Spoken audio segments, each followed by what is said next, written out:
Good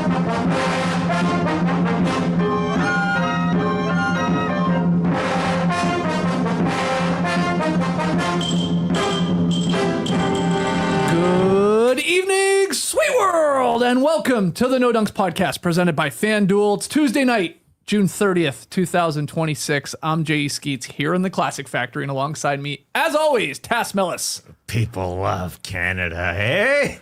Next to him, it's my top shot hot boy, Trey Kirby. Ayo. Ayo. And over yonder, making the magic happen, super producer, JD. Hello. There he is. Here we are. There's a lot of magic to make happen here tonight. NBA free agency does not officially start until the top of the hour at 6 p.m. Eastern. Nice. But we've had a flurry of activity over the last 24 hours or so. The offseason well underway. If you're joining us on YouTube, we love to see it. Hit the like button and subscribe. Podcast listeners, we love you too. Drop a 5-star rating and review. Okay. Where to start? No, you know where to start. Let's start with the Toronto Raptors getting Kawhi Leonard back. What year is it? 2019? Yeah, the Clippers are nearing a deal. That's how Shams reported it. To send Kawhi Leonard back to the Toronto Raptors for Brandon Ingram, Grady Dick, 2 first-round picks, 1 pick swap, and 2 second-rounders. B.I. Dick and picks for Kawhi Leonard. Yikes. Running it back. Holy crap, Tass. You know, we'd heard some rumors about this over the last couple days, and it happens here. By all accounts, he's coming back. What do you think? What's your reaction to Kawhi Leonard coming back to the Raps?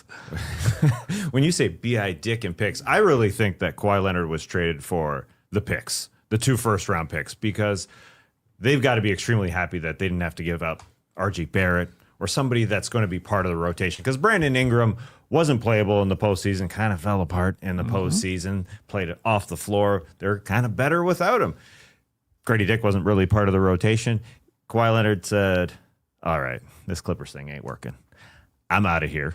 I need to go somewhere where I can win. He wants to line himself up with Scotty Barnes. When you got those top 2 guys, you need your third as a two-way player, and that's why Brandon Ingram, I think, as much as he is part of the package that goes back, I just start looking at the rest of their team, and R.J. Barrett, Jakob Poeltl starting beside them, Emmanuel quickly, who didn't play a second in the playoffs because he was hurt, and then your second unit of Colin Murray-Boyles, who almost was ending games a lot of the time for this Raptors team as a rook, plus Jamal Shed and your Jacoby Walter. I get pretty excited about this team. I think they could easily finish top 3 in the Eastern Conference standings. Ooh, baby. I don't think that it would be a surprise if they finished first in the standings. I know it sounds a little nuts, but we don't know what the Pistons are. The Knicks, yeah, they won 53 wins last season. And, of course, the Celtics are going to be really good. But this Raptors team, I think, will go into each game thinking that they can win a game. And, you know, from 46 and 36, I think they could literally get up in the high 50s. You know, in the postseason, it's different and all that. But you got a healthy Kawhi. I don't care about this. Yeah, Kawhi hasn't played and he's injured and all that. He played 65 games last season. He goes back to a Toronto team led by Alex McKechnie. Why are you smiling? Come on, even when this guy's healthy, he's not really healthy. Yeah, Oh, come on, he's healthy. He's healthy until the second he's out for the rest of his career. That's what it's like with Kawhi Leonard. He is healthy as can be right now. What if going guys to a guy change? that kept him healthier than healthy? What if guys can change? That Trey? happens a lot as they get older. They get healthier. Well, Come on, this is awesome for the Raptors. They Yeah, of salary course. dumped Brandon Ingram and they got Yeah. Kawhi Leonard. Yeah. That's a huge upgrade for their team. Now they're going to have to pay Kawhi going forward. But the Raptors had no championship window before today. Yeah. Now they got a little one. I'm with you, Tess. They Tiny could one. be the second best team in the Eastern Conference. We don't know what the Celtics are going to look like. The Pistons are a little unsettled right now. They won 60 games. They won a playoff series last year. They'll be in the mix. We don't know about Tyrese Halliburton coming back from an Achilles tendon tear, followed by shingles with a new guy in Ivica Zubac. Things are going to change in the Eastern Conference outside of the Knicks, and the Raptors are going to be right there. They still need a center upgrade. You can't realistically be a title contender with Poeltl as your starting center, but he's not going to be the closing center. Right. It'll be a front court of Barnes, CMB, and Kawhi Leonard. The defense is going to be nasty. The offense is probably also going to be nasty, but now instead of having Ingram as the last shot taker, you got Kawhi Leonard. Yeah, Toronto's half-court offense was a mess last season. Now you have Kawhi, at least, if he's healthy. Big part. I was laughing because you were poo-pooing the LaMelo Ball going to the Minnesota Timberwolves, and you were rolling your eyes that he had one healthy season here. but for the most part has been injured. So you sort of change your tune a little bit with that. Because Kawhi had a good year for him. That's a different tune, man. Okay. You said Kawhi Leonard started his career being very, very healthy. He was in Toronto, had an incredible season going back to his... I mean, he missed a quarter of it, yeah. Yeah, but then he went and played more than anybody in that postseason, playing 39 minutes a game, 24 games out there in the playoffs, going back with Alex McKechnie, the vice president of player health and performance, the guy that he was able to do it with. Yeah. LaMelo didn't start his career playing all these games. Kawhi, come on. He was one of the best players in the NBA last season, getting all these MVP votes. I'm not sure on modern medicine and whether this guy's going to play a ton for the rest of his career, but to give up 2 first-round picks, which aren't going to be all that great. If they're a 2027 Raptors first-round pick, it's not going to be all that great. A 2029 Raptors first-round pick, you never know. May not be all that great either, considering you've got Scotty Barnes leading you. I don't think it's a bad package at all to go from what it seemed to be when it was RJ Barrett and Jakob Poeltl to get a lot thinner on your team. This is way better. This is the definition of trading an 82-game player in Brandon Ingram for a 16-game player in Kawhi Leonard. Done.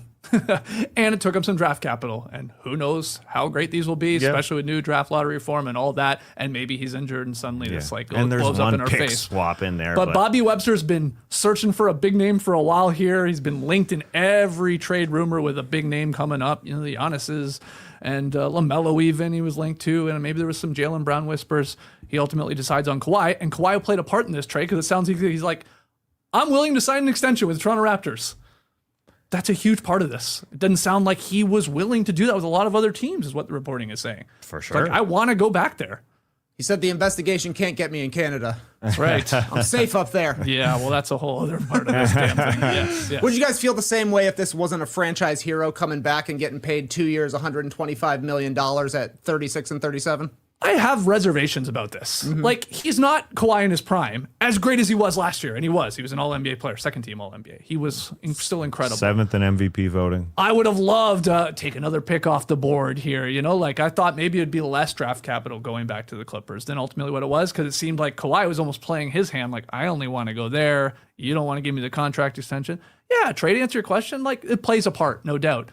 The Raptors have never lost a championship when Kawhi Leonard's been on the team. So let's see if we can do it again. I'm not like convinced that this like gets them right to the top of the Eastern Conference. I'm sort of amazed to hear that. I think this is Bobby Webster and the organization like, hey, we got to keep up with this like sort of like 1B or second tier in the Eastern Conference. Your Hawks teams and your Magic teams and like now the Heat with Giannis. Like that's the jockeying to me. I hope you're right and I'm wrong. Yeah. But everybody's getting, a little excited here with all these movements to like try and keep up, and that's obviously what the Raps are doing here. Well, when you made the comparison to Ingram being a regular season player and you get a Kawhi in a playoff guy, I think this team is an incredible regular season team. And when I say that they can be top 3 in the standings, and it wouldn't be shocking to see them number 1, that's what it's about. It's about being there and having home court advantage for those 2 months and seeing where it can take you. I wouldn't be shocked if they can get to a finals, but I think the primary part here is let's see how deep they can get, and I think they could be the first seed because the Detroit Pistons, we literally don't know who's playing center for them. We don't even know who's playing power forward for them, but Tobias Harris gone. So there's that, and we can go through every single team. But yeah, I think they can finish atop the New York Knicks in regular season standings. So then we go from there because Kawhi's ready to roll. He's talking about like, I'm signing here or I'm getting traded here. I'm going to sign the extension. It sounds like he's like, that'll be it. I'll retire. He's pretty old. Shams is saying like, I plan to retire with the Toronto Raptors. So like this could be the final part of his chapter here and coming back and maybe whatever it is, 3 years, maybe something like that. Yeah. He's 35. He just turned 35. And part of it, I think he sees Scotty Barnes in the coming out party that he had in the playoffs to be rolling with that guy. And at some point, Colin Murray-Boyle's growing into an even better player. So I think that's part of it, why he chose Toronto. And, the whole I'm familiar with it. But he looks at that team. He sees the Eastern Conference. He sees a team that could do it. I know it's He also premature. sees $60 million in the contract extension. Yes, so is that's this choosing a huge Toronto part of like it. Trae Young chose Washington? A little bit, probably. Well, he could have got money from the Clippers.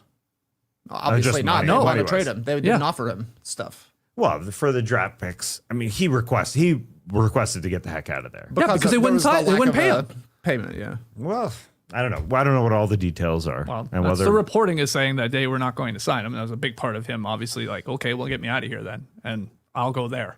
He's just like James Harden, but he's quiet. He's not out there in your face, so he kind of slides for being just as cutthroat about money as Harden has been for his entire career. But Kawhi Leonard operates in the exact same way. But this is still great for the Raptors. They were going to have to pay at least one pick, possibly two, to get off Brandon Ingram's contract. So you throw in another 1.5 picks and you get Kawhi Leonard for at least one season. Likely 3 seasons. Who knows how many games that could be? That could be 200 games. That could be 50 games. We shall see. I think it's risky for the Raptors. Like, I think their floor is probably lower. If Kawhi goes out and, misses, if he goes out in January, he could be done for the next season as well, Yeah, I think there's more of a possible. risk, but there's also way more of a reward. Yeah. They were at best a first round winning team. Yeah. That's Yeah. the best the Raptors could hope for in the Ingram formulation. Now they're a conference finals hopeful, I would have to say. Yeah. And maybe I'm buying a little too much into 7 games where they were dogs. They were fighting for each other. And whether or not they can take that and roll that into a regular season, sure, it's a question. But even without Ingram on the floor, it was literally Kawhi and RJ Barrett and Jacoby Walter and Jamal Shed and your Jakob and Colin Murray Boyles that were ready to do it. Not So I Kawhi, think but we know who you're talking about. Yeah, excuse me. Yeah. You're Colin Murray Boyles to bring this team going hard. Well, that's what as we the regular said season after starts. even though they lost that first round of the Cavs, it was like there was a couple great takeaways. One, Scotty Barnes looks like an absolute superstar in a playoff series. He looked amazing. Colin Murray Boyles was a revelation. That was huge. And then RJ Barrett was a great, sort of secondary scorer there. So those were like the 3 things to me that jumped out. Even Darko having the balls to make some switches was nice to see as a Raptors fan. Now you got to hope Quickly comes back. I mean, Quickly's the point guard here. I know it's Scotty Barnes sort of runs it through the offense through him, but you need his shooting, especially on this team. And then it's Barrett, and then it's Kawhi, and then it's Scotty Barnes. And then, it's Pirtle probably starting. You're hoping for some sort of bounce back there because he was god-awful for a majority of the year. And Colin Murray Boyles is looking great as a small ball center. And then Walter, Shed, and maybe their new draft pick there in Allen Graves gets an opportunity here too. Yeah. That's look. They got Kawhi Leonard. Like, I mean, in a game, in a series, if he plays at the level he's played for the last couple of years, when he's out there, it's a game changer. He literally is a game changer because we saw it once before with our very eyes. But it's a completely different team than it was in 2019, which was a much more veteran-led team. Obviously, with the Lowrys and the Marcus Halls and all that. Yeah. Wild. I can't believe he's back. I truly cannot. This one is like, I don't know, mind-boggling. Like, Toronto has completely rebuilt its team since Kawhi was last here. No players from the 2019 championship team remain. The top executive, Masai Ujiri's gone. Head coach, of course, Nick Nurse is gone. But current Raptors GM, Bobby Webster, he's still there. He was a part of that front office in building the championship team the first time, and he gets his guy. But So is this Alex a ballsy McKechnie, move. health guy. Good. Health guy. How's Matty D and Jack? That's right. That's right. There's some staples still there. You did bring up that part, though, about the NBA currently investigating whether or not the Oh, right, Clippers yeah. circumvented the salary cap with a sponsorship agreement between Kawhi Leonard and Aspiration. There is that. Now, you said, well, even if the Clippers get dinged here, it's not like Kawhi will get the blowback. That's what you think. I don't That's think probably he gets penalized. But this is the still Clippers do. fascinating. Hopefully. So people put on the tinfoil hat, of course, and say, oh, I see what's going on here. It's like, they're like, okay, just if you get them back to Toronto, then we'll just let everything will be chill, you know? You sort of do them a favor. You got them the first time, get them back there. And then this whole aspiration tree thing, don't worry about it. Well, I mean, they're not going to punish him, so. Okay, well then. It's taken this long. Ain't nothing I know. coming. Probably To the not. richest owner in the league. I think that Adam would like to protect this guy and be like, oh, you already lost the guy. You were just a joke for 7 years.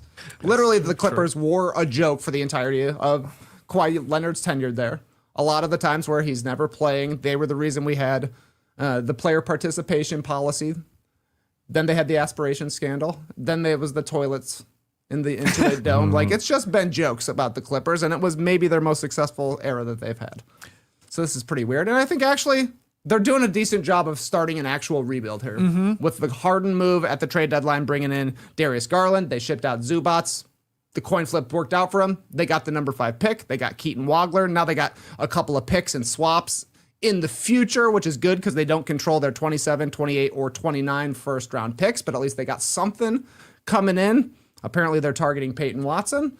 The Clippers have a future now, it seems like, compared to going into last season. As far as the Clippers getting penalized, now that they have so many picks, maybe you can dock them 1 or 2. It will be interesting to see what they actually dock them. In one of those months where nobody really talks about the NBA, or a couple weeks, it's going to be an August or September thing, right? Yeah, you just bury it. Friday night. They're going to check Pablo Torre's summer schedule. When's he going on vacation? One thing that was interesting that Pablo Torre said, he mentioned that something that Michael Grange, great Toronto writer, wrote a while back. That Michael Grange wrote that the Raptors owner, who was once upon a time Larry Tannenbaum, he is chairman of the NBA's board of governors. It will be Tannenbaum who will presumably have a voice in what, if any, sanctions are leveled against Ballmer and the Clippers. That's just interesting stuff. Just interesting stuff. If we're going to conspiracy theory all over the place. I have another question with Kawhi going back to Toronto. Do the Toronto restaurants still have to honor the Kawhi and Dine offers that they made in 2019? Do they expire at any point, or are they always good that he can eat wherever he wants for free in the city after helping them win a championship? Sounds like you're asking for another investigation. They literally can't do that. Well, I don't know. Maybe when you take the decal down in the window, it's you're fine. I'm not sure. I'm sure some have kept it up. All right. Well, let's hear from everybody on YouTube on this one. How do you feel about this deal, from both sides? The Toronto Raptors, and where you sort of put them in the pecking order of the Eastern Conference. Is this too big of a risk by Bobby Webster with Kawhi's, history of obviously injuries and the load maintenance and all that? And obviously from the Clippers side too, how they've done to sort of, I guess, retool here, get younger at the very least. Get younger. Yeah, exactly. They were going nowhere. Their plan last year going into the season was, let's hope James Harden and Kawhi Leonard are both healthy when it comes down to it. And Harden was healthy until he wanted to be traded. Kawhi Leonard wasn't healthy to start the season, hit the gas in the second half of the season, and then they didn't even make it to the playoffs because they were so bad because Kawhi was out in the first half of the year. Now they at least have a young guy. They've got a rookie. They've got some potential in the future. They got some cap space. They do have a beautiful arena. They do have an owner that likes to spend money. We'll see if he's allowed to continue spending his money. We'll see other ways he can funnel that money to the players. But we know he likes to spend it. So yeah, it could be worse to be a Clippers fan. Yeah. And you mentioned, you just made me think when you're going through the Clippers season, Chris Paul and that whole drama. And I'm thinking, hey, can Chris Paul come and be the Raptors point guard like Kyle Lowry was? Oh, he's retired. But maybe he comes back. Or maybe Kyle Lowry comes Kyle Lowry over. said he is going to sign with the Raptors before he officially retires. Maybe we'll get a game or two. The oldest Kyle playing with Kawhi again. Hilarious. Asked the stream team, where did the Raptors finish this year? Top 3, 4 to 6 play-in, or the lottery? 48% say 4 to 6. That's right. Yeah. 41% top 3. So I love how confident 89% are saying guaranteed playoff team. I think it would be a disappointment if they're not a top 6 team. God. Yeah. Having just been one. I mean, they were number 3 for a while, and then they went to number 4 for a long time, and they finished 5th. It better be a playoff team. I think they could finish literally 3 or 4 at the very least. Yeah, it's the huge part of how many games is Kawhi Leonard going to play in a regular season. But let again, alone worrying about the I playoffs. think this is a hard. If Scotty Barnes is ready to lead a team now after going through that playoffs, I mean, it's going to be a different squad too. I know you're going to miss the scoring, but this feels like a team that's ready to take a step up, regardless if there was a Brandon Ingram around. For the rose-colored glasses for them to really pop off and go another level here. It's like it's gotta be quickly and or Hurdle, probably just one or the other, like getting back to like what everybody expected or hoped for when those deals were signed, which are now like sort of net neutral, sort of albatross deals on both of them. Now, Quickly's got the whole injury part, and so did Pirtle with his back. But like to me, especially the point guard position, like Quickly's got to like play and obviously shoot a bunch of threes and hit them with consistency and have a bit of a pop to them. So last that's a big part. Yeah, last year was Yeah, he obviously missed the postseason, and the season prior he only played 33 games. That was the first season where he missed a bunch of time. But the Jakob Poeltl thing, I know the back is worrisome, but I'm less worried about that position with Colin Murray-Boyles. Oh, that helps. Yeah. It's like if Jakob also- Poeltl is running out there and being your start the first quarter, start the third quarter, and you play 20 minutes, and you're JaVale McGee from the Warriors. Yeah, you just don't want to pay that guy $100 million. Yeah, it sucks. If we're paying Poeltl, the vet minimum, I got no issue with it. But then you got a rookie to fill him in. I know it looked terrible going through last year to sign him to that huge extension. But You gotta have one tall guy. So I've seen a lot of people suggesting getting Poeltl in a deal with additional draft compensation because you got to pay to get off the deal for sure for Miles Turner. That's the only guy I've seen suggested for the Raptors, but I've seen it a lot because this is a guy that's gettable for a Jakob Poeltl. Right. Yeah. Another big dude, obviously can shoot a little bit, and rim protector. But I don't love Miles Turner very much at all. The Raptors or the Hawks getting Jock Landale. That was a steal. I wouldn't mind a Jock out there just to run around. But yeah, you're right. The height is worrisome. Kawhi Leonard going to the Toronto Raptors. I guess it's not official, so maybe it'll be tweaked a little bit, but that was the big news of the last hour or so. Let's keep it moving. Lots more to talk about as we get close to the 6 p.m. official start of free agency. LeBron James will return for his 24th NBA season, but it won't be with the Lakers. LeBron has informed LA that the franchise can move on without him because he will be playing elsewhere. Hey, you guys go ahead and play without me. I'm going somewhere else. He did tell them.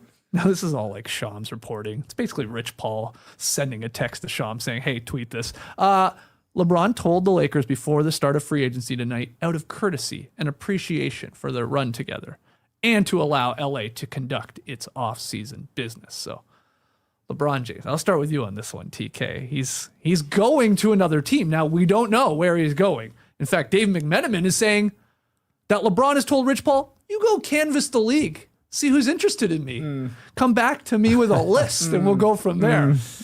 But your reaction. We don't know. We don't know that he's going to go to the Warriors. Oh, you think this is a song and dance here? Minutes. Yeah, of course he's going to the Warriors. I can't imagine that Rich Paul starts calling everybody up, and it turns out Grizzlies' best offer going to Memphis. We're calling every team. Let's check in with the Wizards. I know AD wants to leave. Maybe LeBron will go there. No, there's a couple of teams that are in the mix, and the number one is the Golden State Warriors. But this statement from LeBron is basically the classic George Costanza battle for the hand.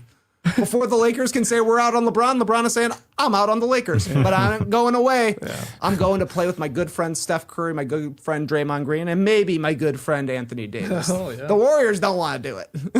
But Clutch wants the Warriors to do it for Anthony Davis. So I think LeBron guaranteed GSW. We'll see about Anthony Davis. I have my doubts about that one. But yeah, I mean, LeBron's Lakers tenure coming to an end. He won a championship. He got his son drafted. He set a whole bunch of records in a Lakers uniform. And now he's letting them continue on with their franchise. It's very kind of him. Yes. I thought the Lakers were going to shut down and board up. What do you think? I think it's Cleveland over Golden State. Younger, deeper. Eastern Conference, you don't got to battle your Thunder and Spurs in 2 consecutive series or any one of those teams. You just look at the squad. The counter, though, tough to golf in Ohio in the winter months. Yeah. So true. Yeah, he's really into golf right now. Is he? Yes. I haven't been paying attention. A shocking amount. He's very into golf. Having a bit of a midlife crisis. Yeah.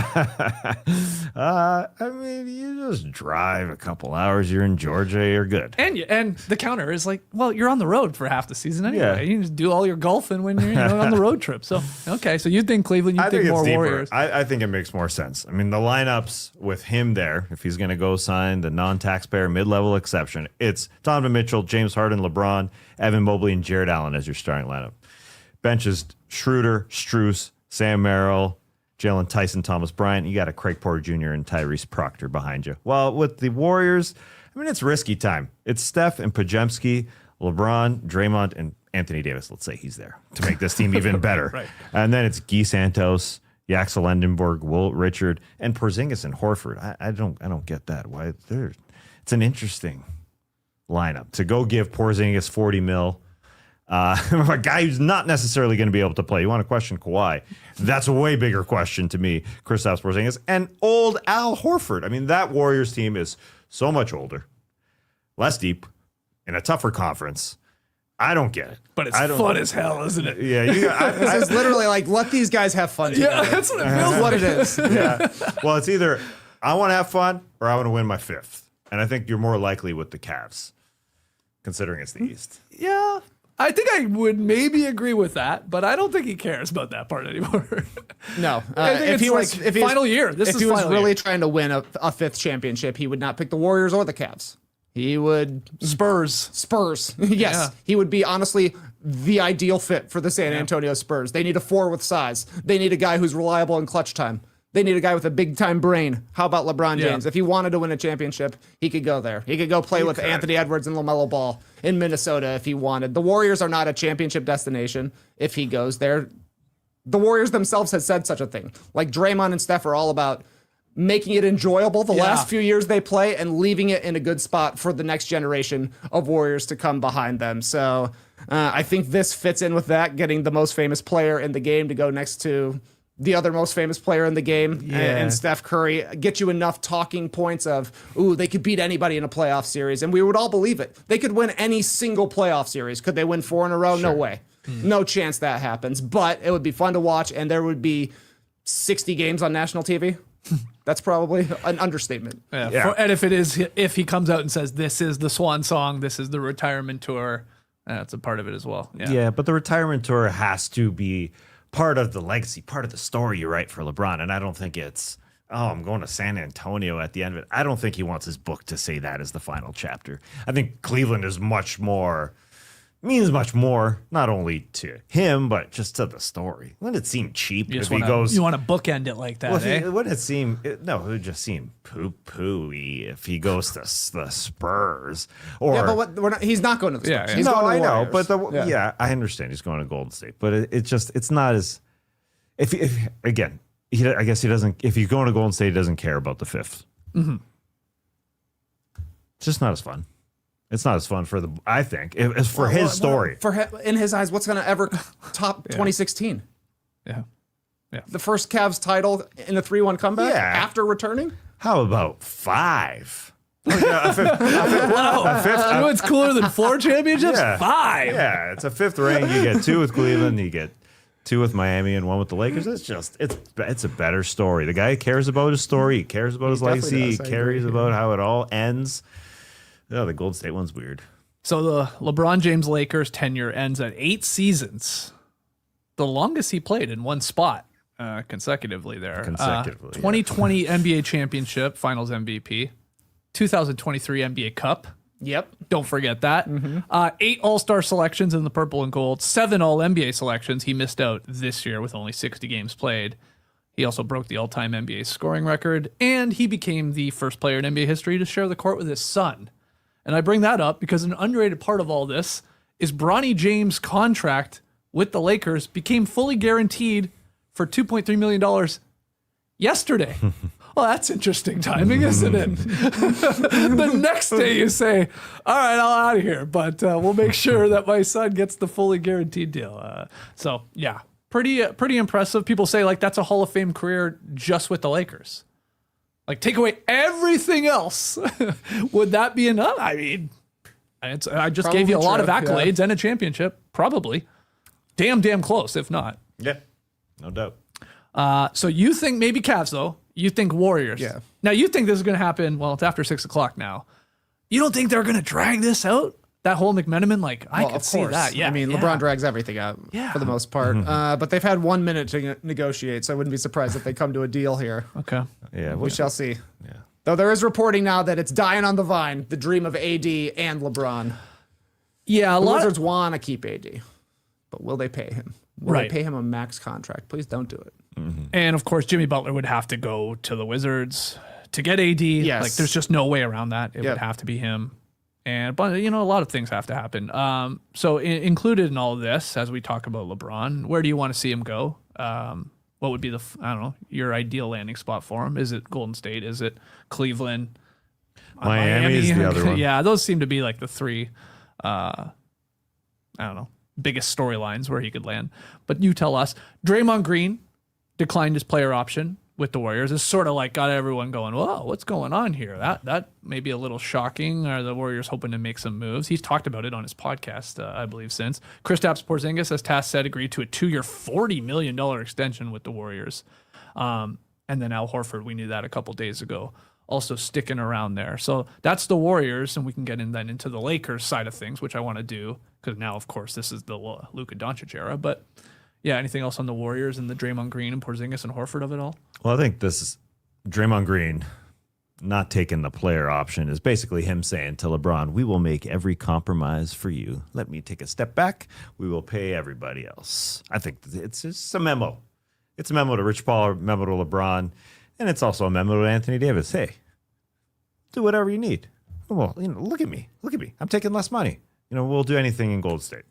I think that's all this Draymond Green in particular is. But the Kristaps Porzingis, I mean, that shocked me.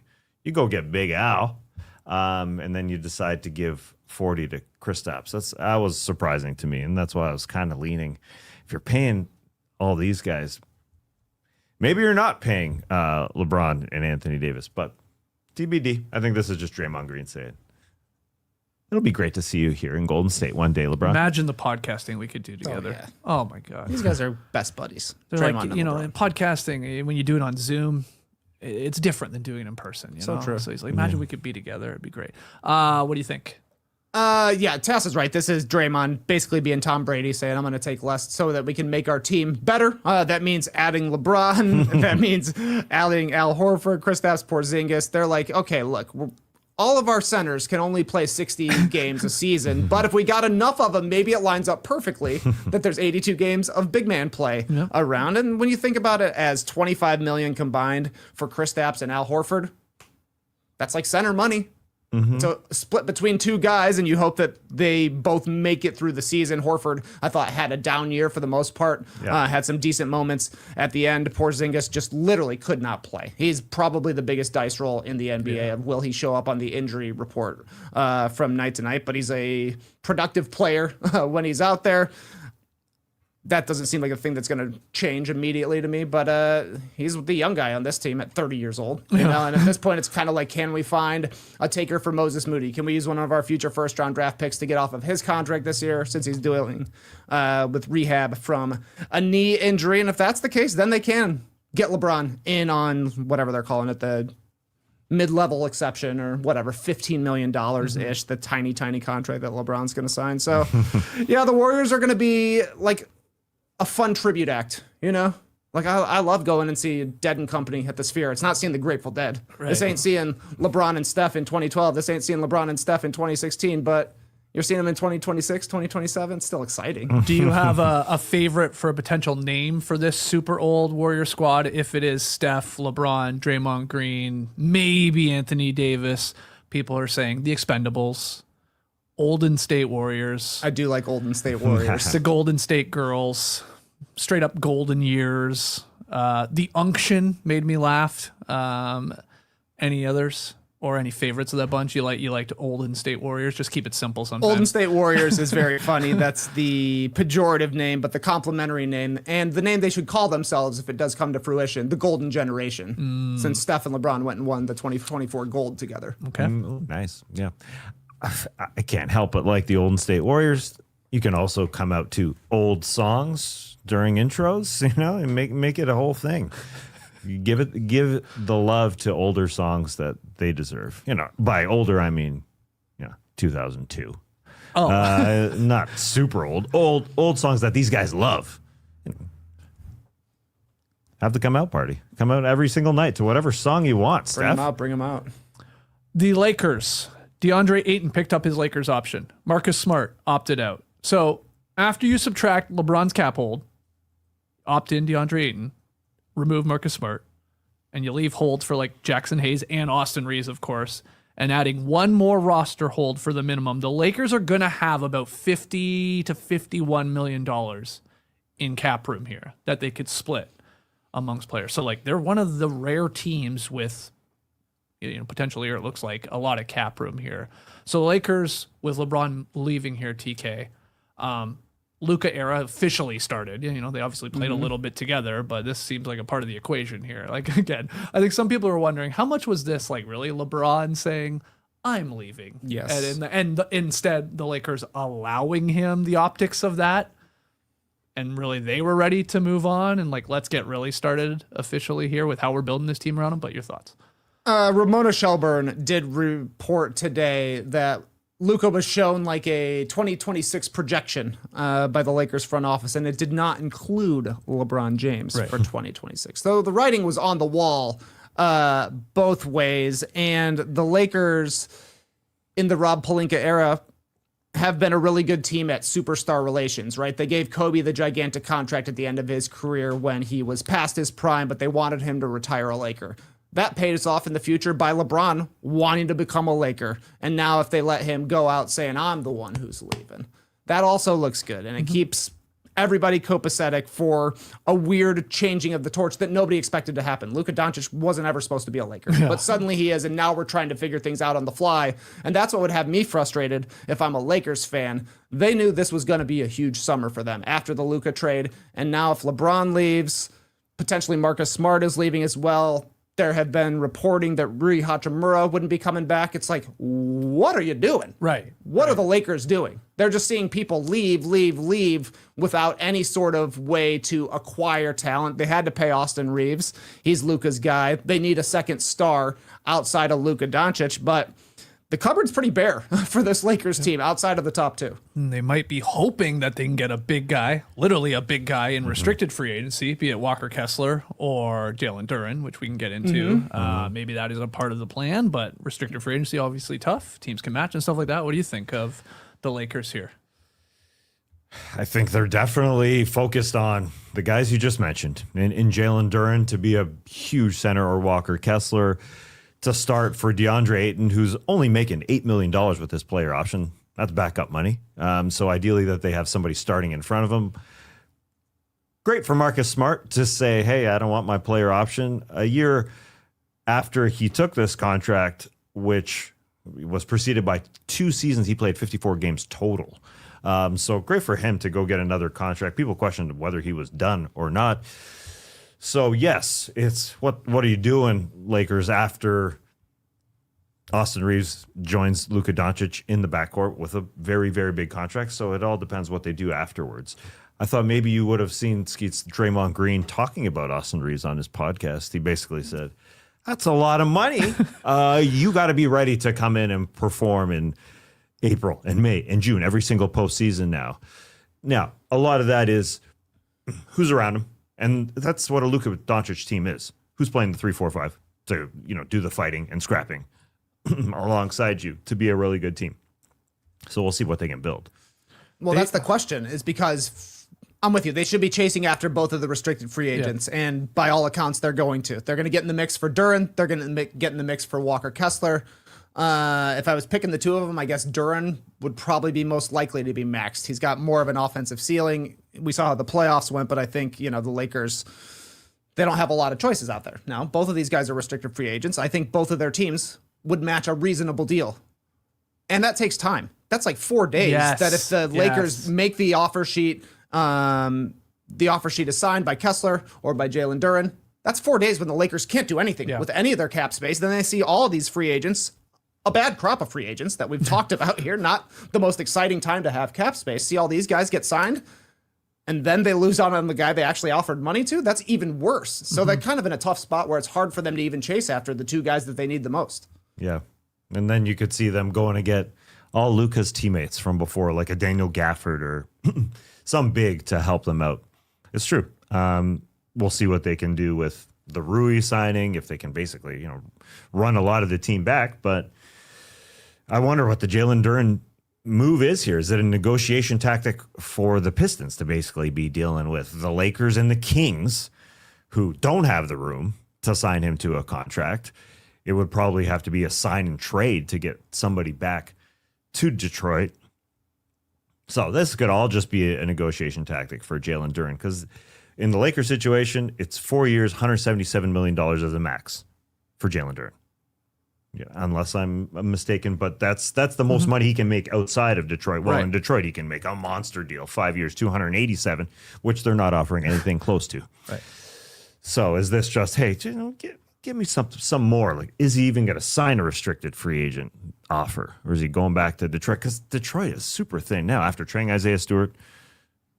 They're bigless. I mean, Paul Reed is their guy. That's it. But New reporting from Mark Spears says the Detroit Pistons have offered what the franchise believes is the most lucrative contract possible for their all-star restricted free agent Jalen Duren. They're also not interested in any sign and trade deals and will match any potential offer sheet he signs. Okay. So I think it was 100% leverage plays from Jalen Duren's side because they have zero leverage.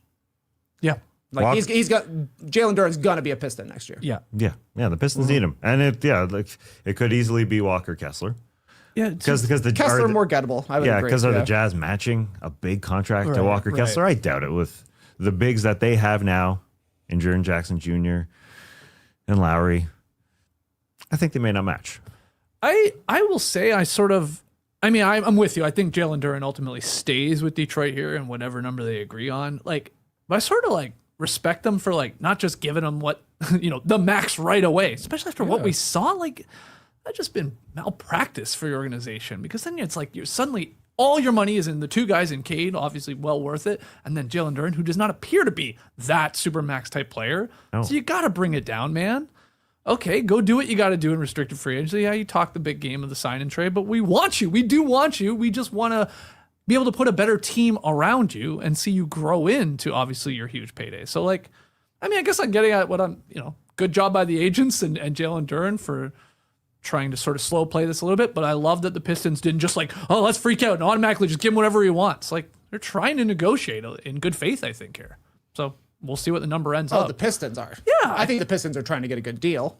Yeah, but I think he's not worth 287. I totally agree. Right. I totally agree. Some teams we've seen before Which is why I do kinda, the opposite. Like, I laugh a little bit at this Mark Spears. They're offering the largest contract they believe is possible. We all know what the largest contract is possible, and if you offered that, guaranteed Jalen Duren is going to sign it. Probably. So it isn't actually a $287 million offer, right? So they are trying to get a good deal on Jalen Duren because he played a bad 12 games. Yeah. That's kind of what the look is, and unfortunately for him, the worst possible timing. Yeah. To play that poorly. To me, they're trying to get him at $200 million. Yeah. Like, that's what the number is. It's like, come on, we're talking 200 here, man. Let's go. That's a lot of money. You're great. Let's go. This would be awesome. We got a team here. We won 60 games. Hopefully you're better in the playoffs. Hopefully we can build around you. I know you made all NBA and you're eligible for Supermax 2.7, but you did not impress us in the postseason. So we'll see what they ultimately decide on, but I think he stays there. They did some other work though, the Pistons. Kevin Huerter to sign a 3-year, $27 million deal to return to Detroit. This was one from today that I was like, what? Why? He's not good. So I was shocked by this number. But $9 million a year is not a lot for a decent basketball player with a team option for the third a year there. He went to Detroit in February. He was injured right away. As JB Bickerstaff said, he never got into a flow with our rotations and all that. When he went out there, he was decent. He's still young enough to be a decent player, and they're desperate for shooters. So they bring him back at 9 per. Okay. I'm a Huerter believer in that he can contribute. He does good things when he's out there and when he's healthy. He can put it on the floor a little bit. He can play make a little bit. They need guys. So at $9 million, I don't think this is a reach at all. Trey? I disagree. I think it's Huerter for Kevin Huerter. He's been a below average 3-point shooter for the past 3 seasons. The only reason the Pistons gave him this deal is because you need to have contracts like this on your books to be able to trade him. Same reason Buddy Hield got $10 million guaranteed from the Hawks. It's nice to have this salary slot on the books to throw in somewhere. This is just useful filler for another team, because if Kevin Huerter was going to be a part of the equation for the Pistons, he would have played in the playoffs. They traded for him at the deadline, never got in the rotation, barely got in the rotation during the playoffs. So I was a little surprised that years 2 and 3 on this deal were not non-guaranteed. We haven't heard that yet, right? Because that would have made It's sense. a team option for the third year, so All they right, can well, say they'll cut you're on out of that here. one for sure. But I thought it would be, we'll give you $9 million this year, non-guaranteed for year 2, non-guaranteed for year 3. That would have made sense to me, because the only reason he's getting this kind of a deal is because he became a free agent during this new CBA when it's going to be important to make sure you have that level of contract to throw into the mix, because he's not even going to be worth $9 million a year for the Pistons. So if you'll be betting on Kevin Huerter not finishing this contract out with the Detroit Pistons. Definitely. I think I'm with you on that one. He was hurt this year. I know you might be mad because he was a bull and he watched him. I watched a lot of Kevin Huerter. We watched a lot of him here in Atlanta. Yeah. I mean, he was decent for Atlanta 6 years ago. Yes, at the start of his career. It was a while ago, yeah. In Sacramento, he was all right. But then, a couple of years, he's fallen apart. We had a big trade last night. We did an emergency podcast for it, and that was the Grizzlies trading Ja Morant to the Blazers. Now, me and Trey, we talked about it. Tass, interested to hear your thoughts. Here are the details, by the way. No picks. Pretty simple. Ja Morant to the Portland Trailblazers, and Jeremy Grant and Chris Murray to the Memphis Grizzlies. What were your reaction to this? Well, I jumped in and I thought, okay, Ja Morant, excited to be in Portland. New start, playing for a new career. Obviously, like everybody else. Whoa, that's a lot of point guards. But then I start to think, Ja Morant playing alongside Damian Lillard is more like Dame playing off the ball at his age and who he is. I mean, he is more like a shooting guard, and you put beside them Toumani Camara, long, lengthy guys, and Denny Avdia, who will prove to be a better defender than he was this past year when he's not carrying the ball all the time. I think he has been earlier in his career when he didn't have to be the guy. And Donovan Clingan at center. But then you have two more point guards on the bench. That's the problem. And Scoot was on the bench last year, and so he's going to do it again. Drew Holiday, and a really interesting one where I think if you size up, the guy can play three at times. He's teeny tiny, but because he's so tough. So there's lots of question marks. And then the Shaden Sharp. Shaden Sharp is the biggest question, I think. But I think he may be a guy who is expendable somewhere down the road. But again, I think this is just the Blazers front office and saying, okay, it costs too much for Jaylen Brown, so let's take a chance on this guy. And if it doesn't work out with Ja Morant, we'll just move on because they gave up Jeremy Grant and they gave up Chris Murray.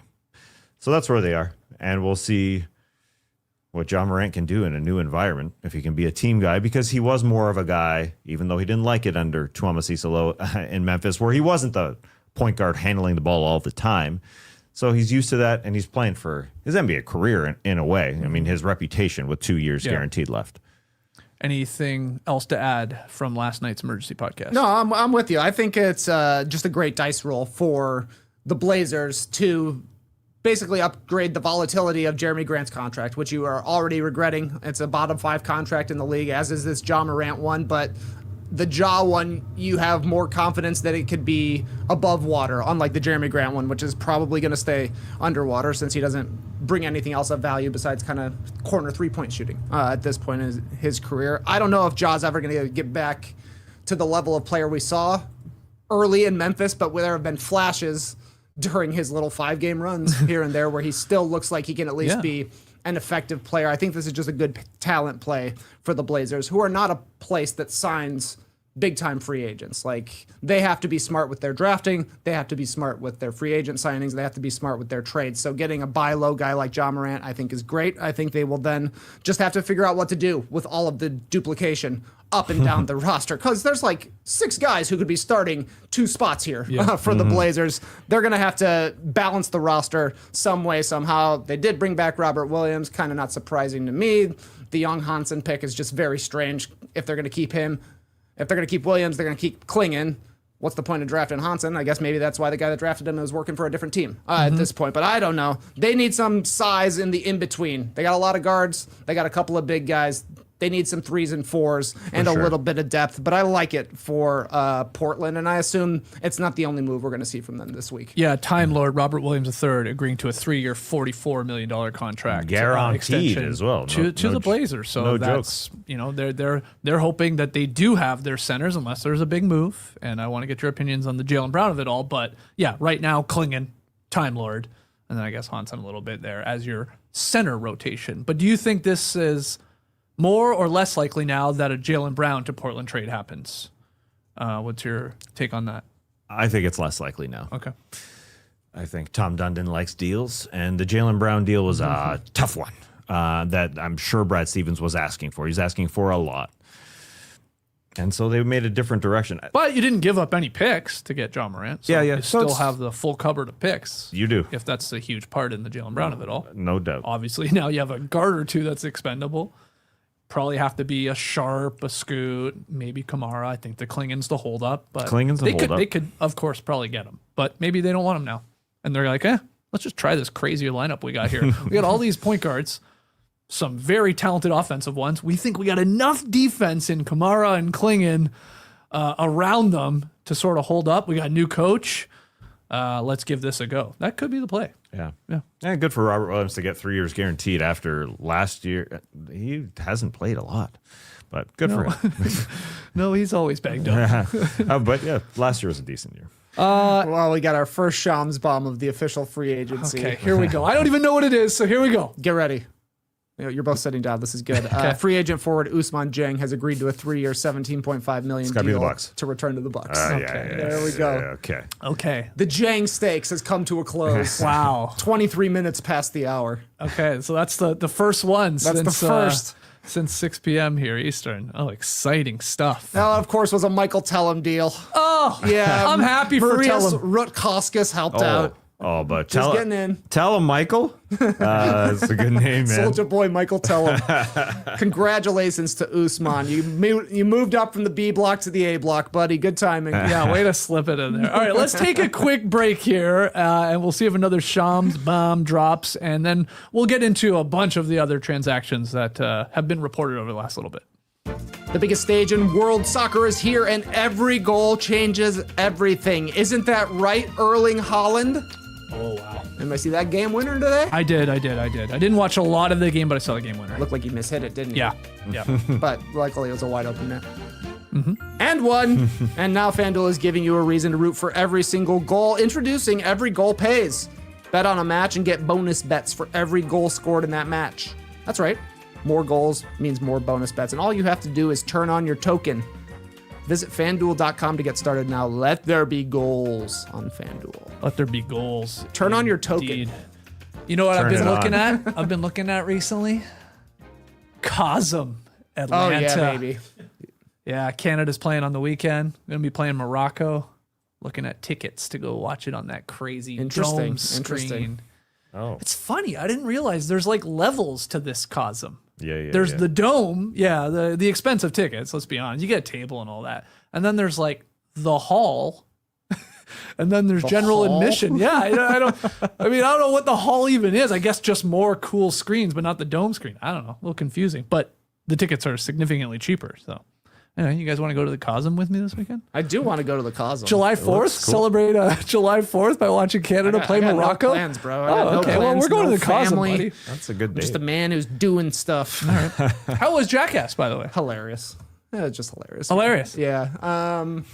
There's a lot of bits that they've done before, and they're like replaying them with like an extra footage and stuff. There's a lot of unseen bits that you haven't seen. Okay. I was laughing for 90 minutes straight. Great. Look, our guys are getting older. Yeah. They're all in their 50s, so they can't do as many like legitimately dangerous stunts. Sure. Which unfortunately means a lot more poop stunts. Gross stuff. Yeah, you're seeing a lot of buttholes in this one. Oh, wow. Whoa. Okay. Yeah, a whole lot of buttholes. Jackass. Yeah, All they're right. putting the ass in Jackass All right. this time around. But I watched it last night, laughed so much that when I got home, I turned on Jackass 3. Wow. My Back God. to back That's what they jacks. want. That's what they wanted, Exactly man. what they want. It was so good. My It entire was so timeline good. on social media is just Jackass clips. Me too. And I watch every one of them. I'm So- like, gosh so damn it, there's funny. another one. I do forget how funny It's they just are. like the dumbest, stupidest things are like my favorite ones. Like probably my all-time favorite Jackass stunt is Steve-O in the first one when he just runs in the hall and jumps off a trampoline into a fan. It's just like, here's a stupid thing to do for 30 seconds that'll make my friends laugh. And it did. Did you see this tweet going around? Her name, I believe a woman, Mish Hell, I guess is the Twitter name, had a conversation with friends a while ago about who is the greatest living American. And it is truly Johnny Knoxville. He completely encapsulates the spirit of what people like about America while simultaneously sidestepping all of the evil. So there you go. Yeah, Bring that up at your next dinner party. Johnny Knoxville, the greatest American. great guy. People like him. People like DeAndre Jordan. And that's why he's re-signed with the New Orleans Pelicans. Hey, good for him. Wow. 19th NBA season. A guy that Joe Dumars, leader of the front office in New Orleans, did his, I guess it was end of season talk where he said, I've never seen a guy pour himself into his teammates more than DeAndre Jordan, ever. So people like him in the locker room. That's why he's going back to try and reel this team out of the deep ocean. It ain't so good down there. I mean, they're hanging out with the crustaceans, man. They're hanging out with shrimps. And pull them out, man. That was a weird 19 seasons. But somebody's got to help these guys. Wasn't he teammate of the year this year? Is that right? I think so. Yeah. Oh. Yeah. You can't. You can't Forgot not about give that. him a contract. You should automatically get your same contract for next year. All right, some other deals here. Some bigger deals than DeAndre Jordan, maybe sticking with the Pelicans. The Thunder picked up $17.7 million team option on Lu Dort. Yeah, you think this is a little surprising. Now, it's not like he can't be moved here still if there are cost-cutting reasons behind the Thunder, and we've seen a lot of that from them with Isaiah Joe, Aaron Wiggins being traded for basically second-round picks. Right. They declined Kenrich Williams, $7.2 million option. But yeah, the Lu Dort of it all, there's a guy that's been linked to the Lakers as a possibility to come in there. You could see him, if Marcus Smart is gone, go get Lu Dort. He's just like a bigger version of Marcus Smart. Mm-hmm. And so when he wasn't a big part of the rotation and he had to be yanked off the floor at times by the Thunder, and he was coming to the end of his contract other than this team option, it looked like, okay, maybe it's Cason Wallace time, getting more of his minutes, or Jared McCain time, or A.J. Mitchell time, starting in that role. But we're going back to Shea, Jalen Williams, Lu Dort, Chet, and Isaiah Hartenstein to start, because he's got to start, right? I mean, Dort has to start. And then Caruso, Cason Wallace, A.J. Mitchell, Jared McCain, and Adai Mara. Still a pretty good team. It's a great team. And you only have to pay him once for $17 million. I don't know. They don't seem like a team that says, hey, we'll trade your ass. Doesn't seem like that. It seems sort of Spursy, as we'll get into what they're doing.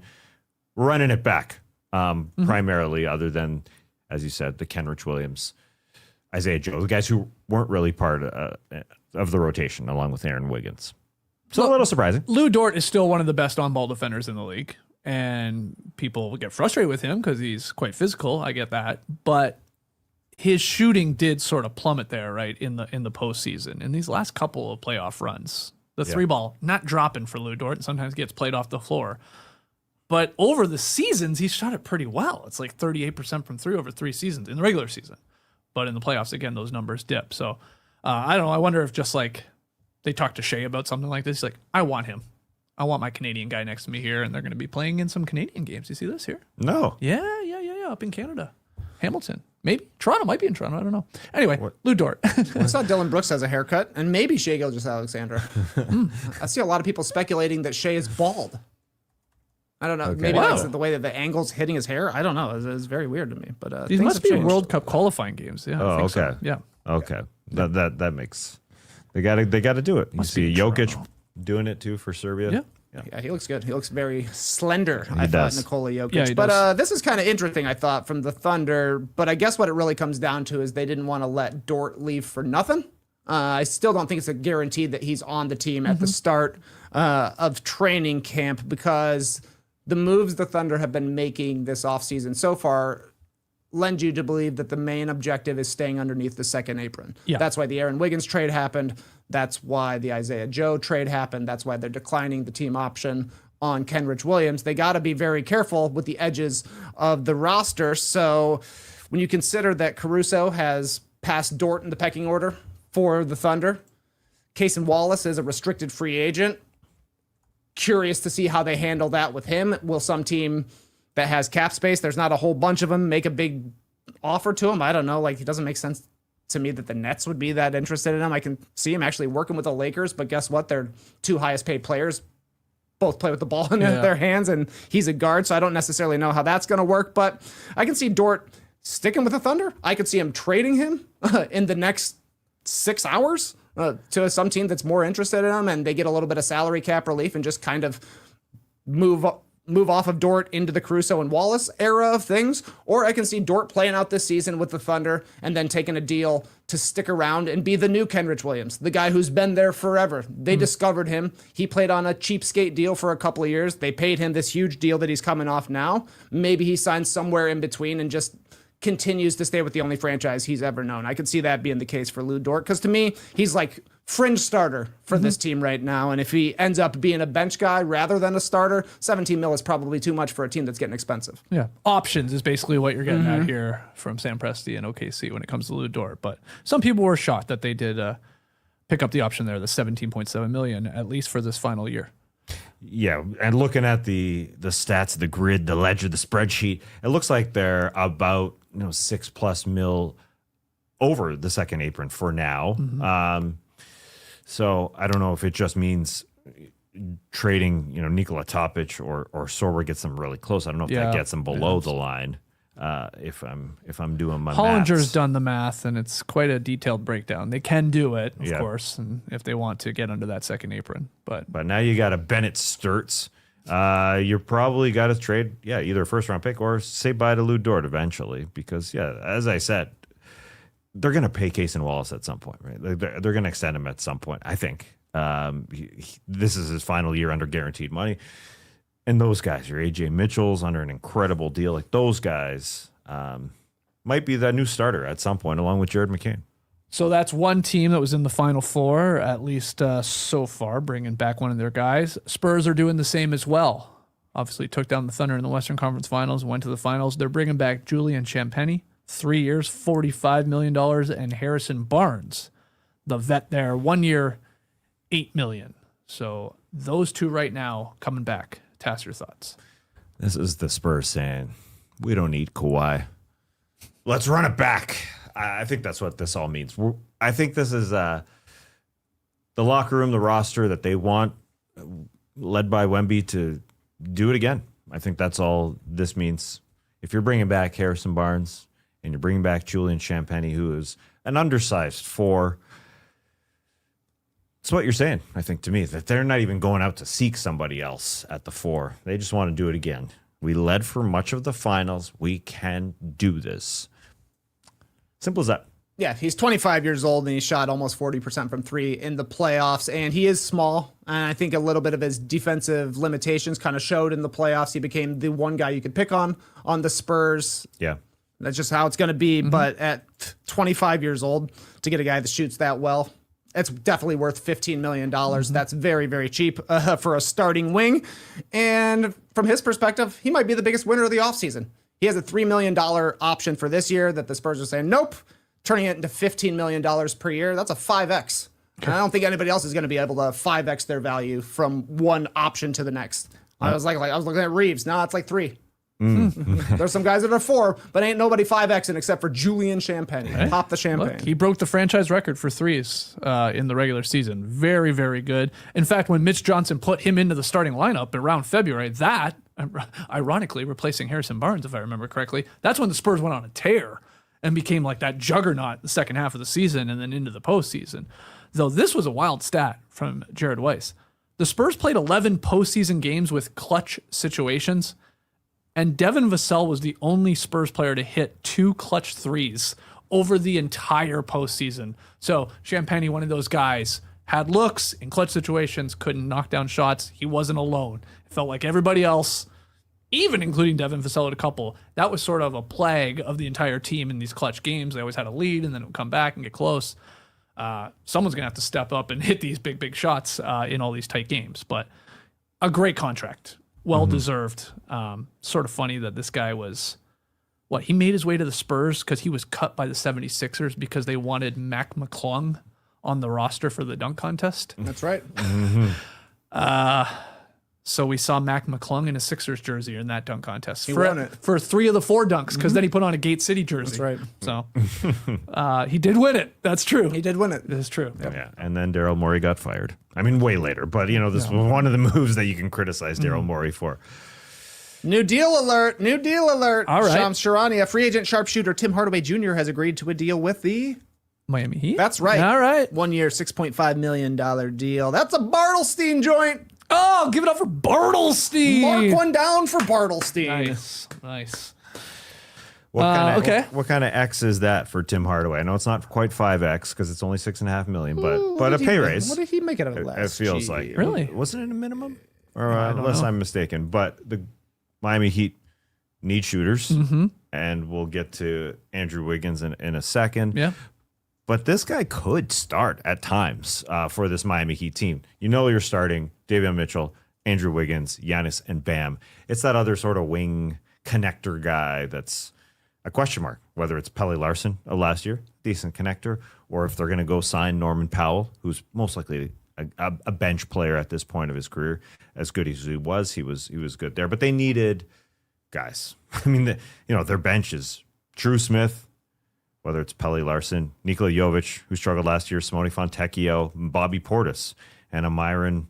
I'm not sure if he's going to play Gardner. I mean, they're missing guys. So Tim Hardaway, he earned himself some dollars last year.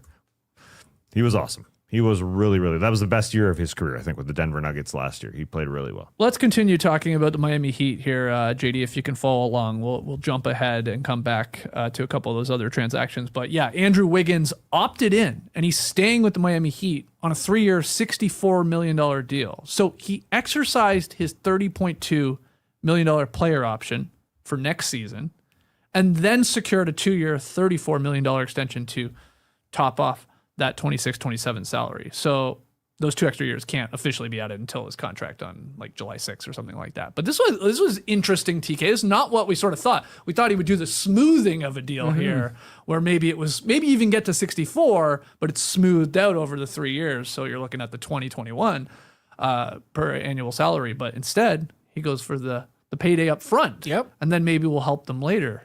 What was your reaction to this one? My reaction to this is Miami saying, not this year. It's Right. hard to build a good team when you pull off a trade like the Heat just did for Giannis, sending 4 players for 1? Or I guess 2. They did Bobby. get Portis back, Yeah. but it just means a lot went out and not a lot came in, literal bodies wise, for the Miami Heat. We've talked a lot about how their lack of picks going forward, their contract situations mean it's tough for them to find players. So yeah, I thought Wiggins was going to be like $20 million per year. They would have a little bit of room to work this offseason, but I guess that's not going to be the case. They will have more flexibility in the future because Wiggins will then be on a scam contract, $17 million per season during the last couple of years. But right now, it leaves Miami hard capped at the first apron. They're only going to have veteran minimums to offer guys like Tim Hardaway Jr., Mike Conley, whoever else is in the mix. This is probably going to cost them Norman Powell. I would have to imagine. Maybe to your Wiggins- Chicago Bulls is the sure. the rumored Great. landing spot. Yeah. Yeah. Somebody's got to shoot shots. But yeah, I think this is good for Miami to keep Wiggins, but not great the way it happened. And you mean it's not great the way it happened, as in which This year, part? this is going to be a lost year for the Heat. They did the deal, and they're going to be a fine team, but they're going to be better next year when they can actually make moves to build around Giannis. They're just Yeah. a ragtag bunch right now. That was definitely part of the plan. Maybe they knew Kawhi was going to the Raptors and they couldn't deal. No, you're right in that it's this year upfront, 30 mil, and then to be able to drop it to 17 the following year and 17 the following year for Andrew Wiggins, who isn't going to get worse just because he's getting older. I think we saw him play really well when he could, and that he's in his early 30s. He's a super athletic guy. I don't think he's going to just fall off at any point. So literally, you could have the 3rd best player out there right now for the Miami Heat behind Giannis and Bam. He's that good. He's decent, and money wise, I think it's definitely a play for following year 27, 28, and 28, 29 to help out. And now they go and get Tim Hardaway, who was 2x. He only made $2.296 million, and now making 6.5 to help out. And we'll see what gets them. Or where they go besides. Who else is coming? Mike Besides Conley, that, Chris Middleton. Who else could be in the play here?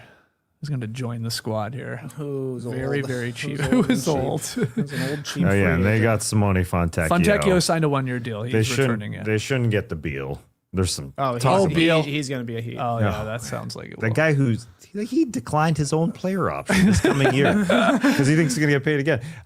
There's Gabe Vincent talk. There's Chris Middleton talk. Even just the real old guys to join. But Norman Powell, I agree, he's probably gone because if the Bulls are willing to give him a balloon offer, as Mark Stein put it, he's going to go take that. Yeah. At this point of his, I agree. at this point of his career here, and go get your money, man. Like, you've had great 3-point shooting seasons here. Yeah. Finally made an all-star team. That's right. Oh, wow. I had forgotten about Then that. fell off immediately. Yeah, he did. As soon as that happened. Yeah. He was like out of the rotation for the Heat. That was weird. Yeah. Pretty weird. Yeah, in both these last 2 seasons, his one All-Star appearance and the year before that, which could have been his All-Star Yeah, appearance, he was kind flirting with it. he's fallen off later in the season Yeah. and into the postseason a little bit with the Clippers there in that first year. So that's the worrisome part. He can't do it for that long, especially with the Miami Heat. That's shallow. He's gonna need to be able to do it for a long time. So yeah, this year is a questionable year for the Miami Heat. Let's go to the New York Knicks, the champion New York Knicks, excuse me. They have signed Landry Shamet to a 4-year, $24 million deal. So he's coming back. This guy got a nice little deal here and well-deserved after what he did in the postseason. He made 18 of 24 three-pointers between the Eastern Conference semis and the East Finals. Remember when he couldn't miss there for a stretch? So good job by him after playing the last couple seasons on a minimum contract. And in fact, remember at the start of the year, preseason, we're talking about this 3-way battle in training camp with the Knicks. I think it was him, Landry Shamet, Garrison Matthews, and Malcolm Brogdon, who then just retired. Malcolm Brogdon's like, peace, I'm out of here. But there was like a debate of like, wow, which one's going to make it and all that. And Landry Shamet makes it. And Where's Gary Bird at? Yeah, I don't know. I do not know where Garrison Matthews is. But Landry Shamet, TK, 6 for 24. Any issues with this? No, not really. He became an integral part of their team at the point of attack defender. He was sometimes subbing in for Mikal Bridges in the clutch during the playoffs. Was making his threes when he needed it to. The only thing is this is going to like definitely cost the Knicks Mitchell Robinson, right? Like James Dolan has said, I ain't going into the second apron. That would be suicide to do that. To go into the second apron. And from a team building perspective, he's pretty much right. The owners unfortunately won that one. They got the hard cap that they always wanted. But this is good for Landry Shamet, but the Knicks are going to be a little bit worse next year until they figure out a way to replace Mitchell Robinson. But awesome for Shamet to go from, needing a guy to retire to stay in the NBA to suddenly making $24 million. Yeah, it's great for him. 4 for 24, and then they got Alvarado signed. Yeah, Mitchell Robinson doesn't appear to be coming back to be part of that bench because James Dolan wants to save his money. That's what it comes down to. Yeah, you can second apron yourself, and then that just leaves you less flexible to making moves if a guy gets injured or do something else. But then you can criticize James Dolan and say, come on, run your champs back to see what they can do. But because they do have money tied up in everybody for longer than this coming year, it wouldn't just be a 1-year thing where they say we're running back our team for 1 year. Everybody's making money in 26, 27, and 27, 28, basically. Basically, everybody's under contract then, too. So that's the idea. If you were to rank these 3 Knicks players to how integral they were to the championship, how would you put them in order? Alvarado, Landry Shamet, and Mitchell Robinson. It's an interesting debate. That's a good debate. Right? Yeah. Obviously, all had their moments. Absolutely. But the 2 of them are coming back in the 2 guards in Alvarado and Shamet, and Mitchell Robinson maybe is not, or appearing is not if he gets paid more. I think it's Landry Shamet, Jose Alvarado, Mitchell Robinson, in that order. Landry Shamet's run was longer in the postseason, how much he impacted this team, his 3-point shooting, and even on the defensive end. Alvarado's was, the fourth quarter run in the NBA Finals. That was incredible. It was an 8-point fourth quarter. Mitchie, I don't know, it doesn't really stand out to me as much. Maybe I'm wrong. I'm probably with you. I guess Mitchell Robinson probably just has more value but to other teams around the league as well. Yeah. Okay.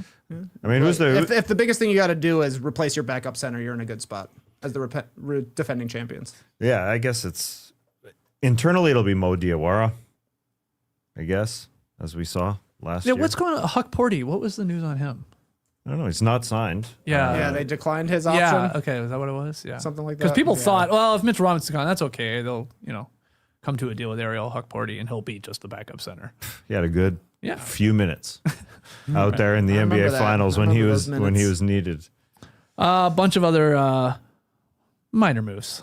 Well, I guess this one's interesting. The Hawks declined Jonathan Kuminga's $24.3 million team option. Were you shocked at all by this? A little bit. Yeah. Yeah, considering, the other contracts that they threw out there, a little bit. Somebody will be willing to pay Jonathan Kuminga to see if he can be a good player in his NBA career, because he was for the Atlanta Hawks since trading for him from the Golden State Warriors. I mean, he was okay. There's a lot of good minutes. He was awesome in the 2 games they won in the playoffs. Yeah. Against the Knicks, yeah. He had like 19 and 21. Yeah, He was actually great in those games, and you completely forget about the other games when he wasn't doing anything out there. That's the thing. He's not worth $24 million. No. So maybe the Hawks sign him back. Maybe he's an MLE guy, $15 million for a non-tax team if they're really into him, $6.1 million for a tax team if they're into him. The Nets, the Bulls, the Lakers have cap space. You can see him on literally any of those teams. Yeah. Kind of makes sense for me. Or he could come back to the Hawks if they decided to, like, 2 years, 30. They like the athleticism or something like that. But I think what's most interesting to me, the Hawks are still gearing up for some flexibility mode heading into free agency here. They haven't done anything quite yet, but they guaranteed that Buddy Hield contract, which is just a trade salary. They don't really need Ricochet after the Aaron Wiggins trade. Corey Kispert being around doesn't make a lot of sense. So if you add Hield, Ricochet, Kispert, you got the picks that you haven't used yet. You've got a little bit of cap space, having declined the option for Jonathan Kuminga. It seems to me like the Hawks are trying to pull something off this summer. We'll see what it is. Or at least getting everything lined up for the next name Totally. that suddenly becomes available. Maybe you're in play. They also signed Jock Landale to a 1-year, $14 million deal. Wow, that number surprised me a little bit with how big it was, but he got that. And they also traded for Devin Carter and future second-round picks came their way from the Kings. Yeah, Devin Carter. He's a young Gabe Vincent. He's gonna try. He's not quite Gabe Vincent yet, but he's gonna try really hard defensively. He can splash some threes. He hasn't really got a lot of time with Sacramento. He's been injured too, so we'll see what he can do. Great for them to get both him and that second round pick for nothing, because Sacramento wanted to dump his salary. While Jock, they could have used him in the playoffs, and they needed a big body. They are undersized. It's good to keep him around. If Goga Bitadze didn't yank his shoulder and sprain his ankle late in the regular season, he would have been playing against Karl Anthony Towns in the playoffs and would have helped. Would he have turned the series against the New York Knicks? I'm not crazy to say yes, he would have turned the series, but it could have changed the series a little bit. And I think he's kind of peaking at 30. His 20s were, all right, he's okay, but he's gotten better. So the 14 per, that's a good number. He literally could start for you at times, because Onyeka Okongwu is undersized a little bit. So it's a great move to have him around. And that is why you immediately jump at the opportunity to play in the NBA. Remember when he got traded to the Atlanta Hawks? He's like, I got to get there. They got a game coming up. I'm driving there in my pickup truck. And he didn't go the wrong way like we did. Going from Atlanta to Memphis, we went the wrong interstate. He went quickly here, and then he had a monster game, and then was actually contributing. So he sticks around there as one of their bigs. Other big news: Precious Achiuwa to re-sign with the Kings on a 2-year, $11.5 million deal, and Yusuf Nurkic to sign a 2-year, $22 million contract to return to the Jazz. And I think that's all I got for you. Any Cool. reaction? I got no. Honestly, no. Like no. Nurkic is overpaid at this point, but it's just salary. Like these guys, you see these deals, they're a decent enough guy to keep around in the locker room, and we can throw him into a trade. Yep. And that's why Yusuf Nurkic is making $20 million, even though he missed the second half of the season for nose surgery. 2 years, 22. I know it's not anywhere close to what Walker Kessler is going to make. What does that mean? They're moving on from Walker Kessler. I think that's a fair question to ask with how many guys they have in their rotation. So that's the most interesting thing about Yusuf Nurkic that I have to add. Dude, got a little news. This is unusual. This is from Shams Charania, who says, league news. Oh, yeah, I saw this. Go ahead. The NBA will hold the NBA Cup championship game at Butler's Hinkle Fieldhouse on December 11th next season. What a time to drop this news. We're going to Indianapolis for the NBA Cup.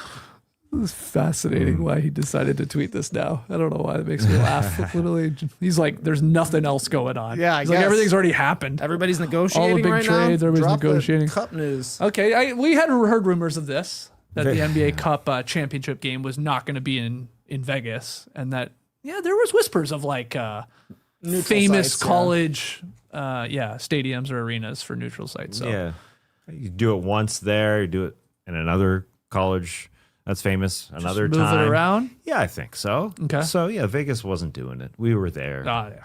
Just wasn't. The buzz was not there. So this is just, it's picturesque. It's got the story around it. Yeah, So you cool. do It it will there. look cool. It will look cool. Yeah. December 11th. It's right around the corner, guys. The guess it's NBA kinda- Cup guess it's kinda championship close. game is going to be here before you know it. I imagine Get ready. it's cold in December in Indianapolis. I yeah. think. Yeah. Oh yeah. You know yeah, what'll there's warm you up? Seeing Rick Smits outside. Well, or a trip to St. Elmo's Steakhouse. Oh yeah, a little horseradish in your nose. Yeah, well, that's what they call uphill skiing in Indianapolis. St. Elmo's Horseradish. Fire. Yeah, exactly. Yes. Give me a little shrimp cocktail. That's like that's what they used to say on Vanderpump It's the only Rules, right? restaurant in Indianapolis. Was it in a little dish or was it just on every single food? You know what I mean? What did they have it? I as thought a you separate? could put more on if you wanted to. Could Yeah, put more on. Yeah, It had You- a cool setup though, Yeah. if I'm recalling correctly.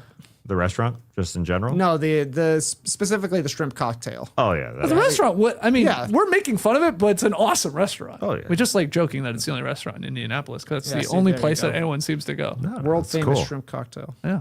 What It do you is like? pretty famous. What do you like more, the restaurant or the hats for the restaurant? Because the hats were cool. What hat? Oh, like the merch? Yeah, the merch. Oh. That's the think I thing like that the stands out to me. All right. They So will do guaranteed they'll do the measuring the hoops. This is where Hoosiers took place, is in Hinkle Fieldhouse. Like when they go and play for the state title. yeah.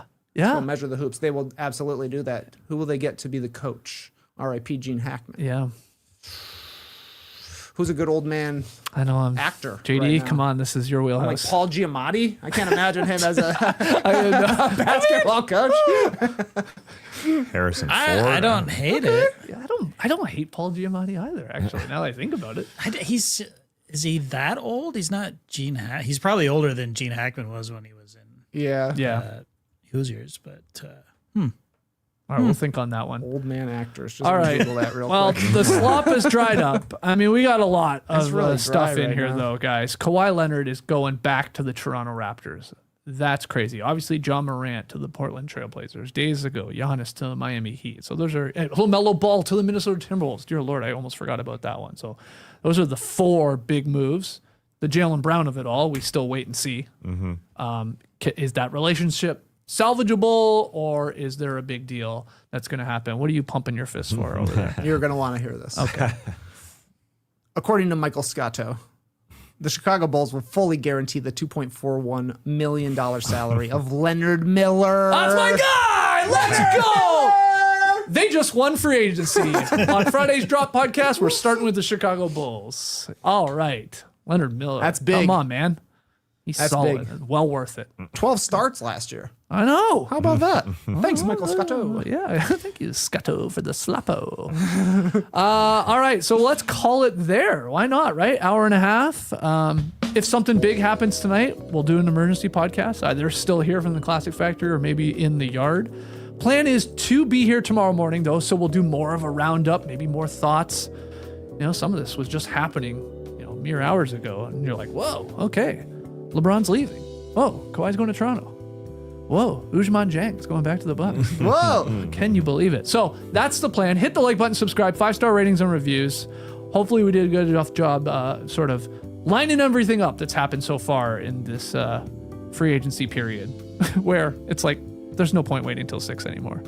I mean, I wonder if we need to like switch up our game plan of how we attack it. Like on one hand, it was good that we weren't live yet when especially the Kawhi thing happened. Mm-hmm.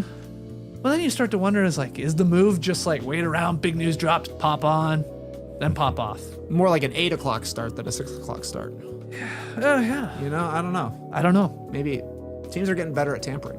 Or maybe Adam Silver's punishments have slowed down the tampering. Yeah, exactly. Like, oh man, now we gotta finally start talking at 6. We've only had 56 minutes to debate the ins and the outs.